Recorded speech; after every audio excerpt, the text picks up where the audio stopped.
Assalamualaikum warahmatullahi wabarakatuh. Selamat pagi. Perkenalkan, nama saya Dwi Talita Salsabila dengan NIM 8602338847. Di sini saya akan membuat video praktik untuk memenuhi tugas pada mata kuliah praktikum IPA di SD. Baiklah, pada kesempatan kali ini saya akan menjelaskan kegiatan praktikum 2 di modul 1 mengenai simbiosis yang ada di sekitar kita. Seperti yang kita ketahui, simbiosis yang ada di sekitar kita itu ada 3, yaitu simbiosis parasitisme, simbiosis komensalisme, dan simbiosis mutualisme.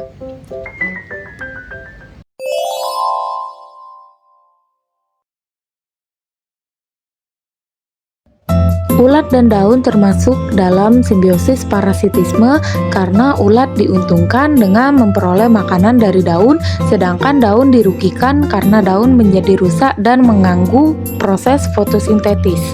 Baik, selanjutnya ada kutu daun dan pohon cabai. Kutu daun diuntungkan karena mendapatkan makanan, lalu pohon cabai daunnya dirugikan karena nutrisinya dihisap oleh kutu daun. Kutu kucing dan kucing. Kutu kucing diuntungkan karena mendapatkan makanan dari menghisap darah kucing, lalu kucing dirugikan karena menyebabkan rasa gatal dari digigit kutu kucing tersebut.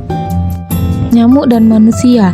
Nyamuk diuntungkan karena nyamuk mendapatkan makanan dari menghisap darah manusia, sedangkan manusia dirugikan karena menyebabkan rasa gatal, bahkan penyakit serius jika digigit oleh beberapa nyamuk tertentu.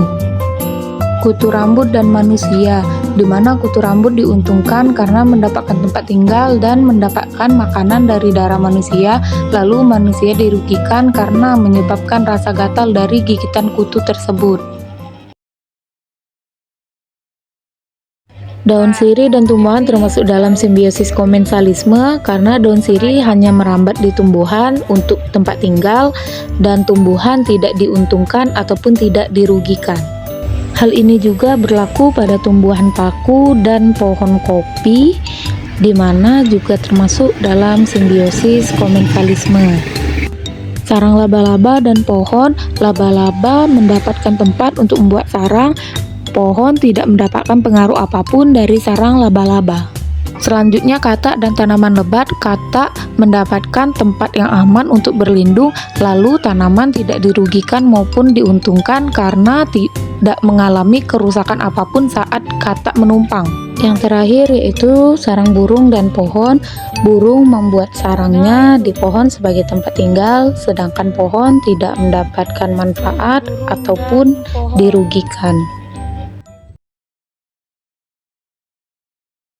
Pada contoh pertama simbiosis mutualisme adalah hubungan lebah dan bunga.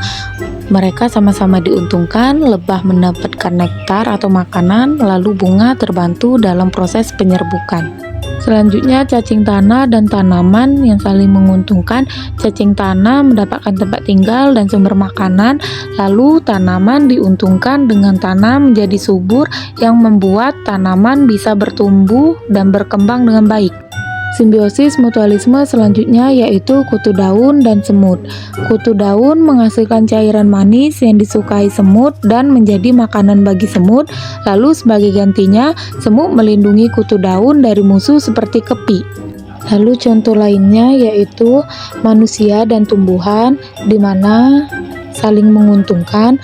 Manusia mendapatkan oksigen dari tumbuhan untuk bernapas, lalu tumbuhan mendapatkan karbon dioksida dari hasil pernapasan manusia untuk proses fotosintesis.